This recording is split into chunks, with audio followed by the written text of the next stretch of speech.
Ngo wahe ikaze nanone wowe ukurikira Raza Media TV, uyu ni wa mwanya tugaruka ku nkuru ziba ziriwe zivugwa.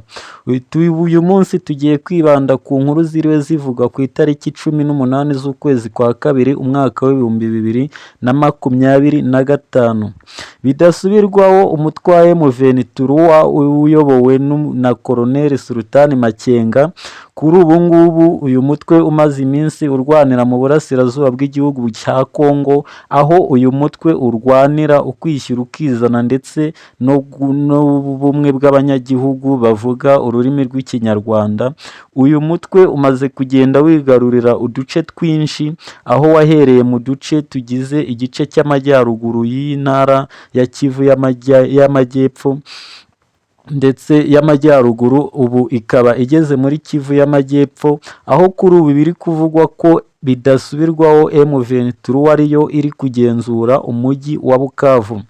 Uyu mujyi wa Bukavu n'ubundi M23 yawugiyemwo ubwo yaturukaga mu mujyi wa Goma, aha ni mu gice cy'amajyaruguru y'uburasirazuba bw'iki gihugu cya Repubulika Iharanira Demokarasi ya Kongo, aho M23 yageze i Bukavu itangira kugenda irwana gake gake, ndetse ingabo za leta zihunga uyu mujyi. Uyu mujyi akaba ari umujyi wafashwe na M23 bitayigoye nk'uko byagiye bigenda mu izindi ndetse mu yindi mirwano yagiye ihuza M23 n'imitwe ihuriweho na leta. N'ubundi mu makuru yacu kandi n'ubundi turakomeza tuvuga uko intambara ya M23 igenda muri kariya gace k'uburasirazuba bwa Repubulika Iharanira Demokarasi ya Kongo. Bidasubirwaho rero nk'uko byatangajwe ndetse na leta yo ubwayo kuri uno munsi, nk'uko ku itariki 17 bagiye bibaza ngo ese ninde uri kugenzura umujyi wa Bukavu? Ese M23 yaba ariyo iri kugenzura umujyi wa Bukavu? Biturutse ku mashusho yagiye agenda agaragara, byaje kurangira rero n'ubundi noneho abandi nanone bibaza ngo ese leta niyo iri kugenzura uyu mujyi. Abantu bagumya mu rujijo, bikomeza kuyoberana, ariko kuri no nshuro noneho ubu biravugwa neza ndetse byeruye ko M23 iri kugenzura umujyi wa Bukavu. Irimo iragenzura ibice byose by'ingenzi birimwo inzira zihuza ibihugu bihana imbibi n'igihugu cya Repubulika Iharanira Demokarasi ya Kongo mu gace k'amajyepfo y'intara ya Kivu. Ahangaha rero akaba ako gace, ibyo bice by'ingenzi M23 irimo igenzura ni bimwe mu bice byegereye u Rwanda hafi y'ikibaya cya Rusizi, ndetse ahari n'inzira z'imipaka zihuza ibi bihugu, aho ku ruhande rw'u Rwanda hari umupaka wa Rusizi ya mbere ndetse n'umupaka wa Rusizi ya kabiri. Ibi bice rero birimo biragenzurwa na M23 ndetse n'umujyi wose muri rusange, nyuma y'aho ingabo za leta ziwutaye zigahungira mu bice by'imisozi ya Minembwe ndetse n'ibindi bice bigiye bikikije uyu mujyi. Ndetse ahangaha M23 nanone ikaba yageze ku mupaka wa Kamanyola, bivuze ngo M23 ubu ihagaze ku marembo y'igihugu cy'u Burundi. Ku mupaka wa Kamanyola rero niho hari inzira ihuza igihugu cy'u Burundi ndetse n'igihugu cya Repubulika Iharanira Demokarasi ya Kongo. Aha ni mu bice biri hafi y'ikibaya n'ubundi cya Bugarama, aha hafi y'uruhande rw'u Rwanda. Ibi rero M23 yageze ku uwo mupaka wa Kamanyola, aho perezida w'igihugu cy'u Burundi Evariste Ndayishimiye yakomeje atangaza yuko agomba kohereza ingabo mu gihugu cya Repubulika Iharanira Demokarasi ya Kongo zikarwanya M23 ndetse zigahagarara ndetse zikanarinda ku busugire bw'uriya mujyi, aho yashakaga gukumira ko intambara yabera kure y'igihugu cye, kuko byakekwaga ko ndetse byanavugwaga ko ngo izi ngabo ziramutse zegereye muri ariya marembo y'igihugu cy'u Burundi, byarangira zinjiye mu gihugu cy'u Burundi ngo nacyo zikakibohoza, nk'uko bigenda bivugwa n'abategetsi bo mu gihugu cya Repubulika ya Burundi. M23 kandi si aho ngaho gusa yakomereje, biravugwa yuko ubu imirwano yayo yayuburiye mu tundi duce n'ubundi dushoreranye n'uno mujyi wa Bukavu, ndetse ikomeza aho bivugwa ko iri kugenda iharura inzira ziyerekeza mu mujyi wa Kinshasa. Uyu mujyi wa Kinshasa akaba ari umurwa mukuru w'igihugu cya Repubulika Iharanira Demokarasi ya Kongo. Aha rero M23 rero n'ubundi nubwo irimwo igenda irwaniza intambara ndetse izitsinda ndetse mu buryo bugiye bworoshye rimwe na rimwe, n'ubundi ibihugu birimwo leta zunze ubumwe za Amerika, ibihugu birimwo Ubufaransa, Ubwongereza ndetse n'ibindi, ndetse n'ibihugu byibumbiye mu muryango w'ubumwe bw'ibihugu by'i Burayi, hari ibihano byafatiye uyu mutwe, ndetse cyane cyane bibanda ku kubwira uyu mutwe kurekura ibice byafashe, ndetse ibi bihugu byafatiye ibihano abayobozi bakuru barimwo ba Koloneli Sultani Makenga, ndetse harimwo ba generale b'uyu mutwe, akaba ari nabo bayobozi b'uyu mutwe, ndetse byavuzwe yuko ababafatiye ibihano bikomeye cyane, ndetse ngo bagomba guhita bubahiriza amabwiriza yasizweho n'iyi miryango. Ni ukuvuga ngo rero n'ubundi nk'uko bikomeje gutyo, ibyo bihano byafatiwe izi nyeshyamba za M23 ntabwo ari zo byonyine byagarukiyeho, kuko ikibazo cy'izi nyeshyamba gikunze gushinjwa ndetse kikagerekwa no kuri leta y'u Rwanda, aho bashinja Perezida Paul Kagame ko ari we ufasha ndetse akanatera inkunga uyu mutwe wa M23.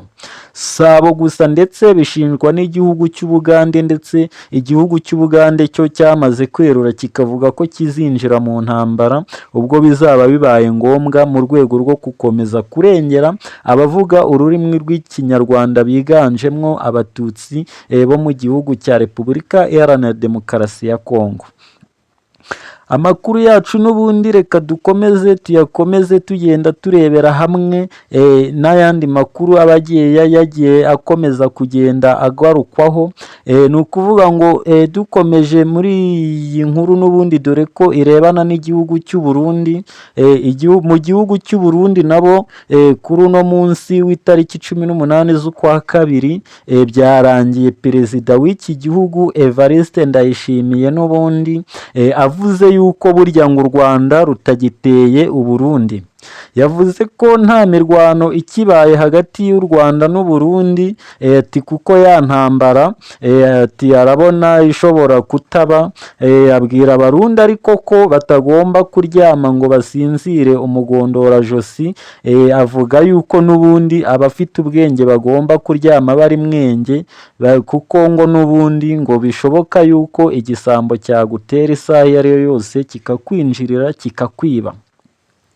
Uyu mukuru w'igihugu cy'u Burundi n'ubundi hari imbwirwaruhame nyinshi yakunze kugaragaramo, ndetse aho byagiye biba ngombwa ko buri munsi agira imbwirwaruhame ageza ku baturage b'iki gihugu cye, aho yagenda agaruka ku bintu bigiye bitandukanye yikoma u Rwanda, avuga yuko ruri mu bibazo bibangamiye u Burundi, avuga yuko u Rwanda rushaka gutera u Burundi rukaba rwabohoza u Burundi rwo rufatanyije n'igihugu cy'Ubugande ndetse n'inyeshyamba za M23.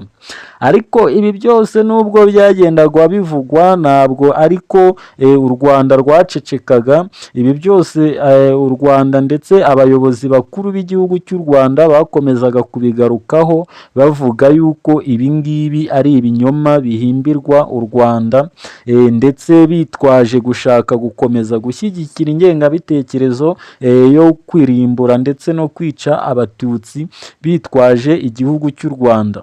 Ariko nanone u Rwanda rwo rukomeza ruvuga ko rutazarebera abakora ibibi bashaka kwibasira ubwoko, bashaka kugira ubwoko bumwe ubwo ari bwo bwose bwibasirwa, ndetse u Rwanda rwo rufite zimwe mu nkingi zarwo rugenderaho, izo nkingi harimo kurandura ingengabitekerezo za jenoside izo arizo zose zibasira ubwoko ubwo ari bwo bwose, bitewe n'uko iki gihugu kibizi neza yuko ibi kitabikoze hakongera hakaba ibyabaye nk'ibyo muri 1994 ubwo habaga jenoside yakorewe abatutsi.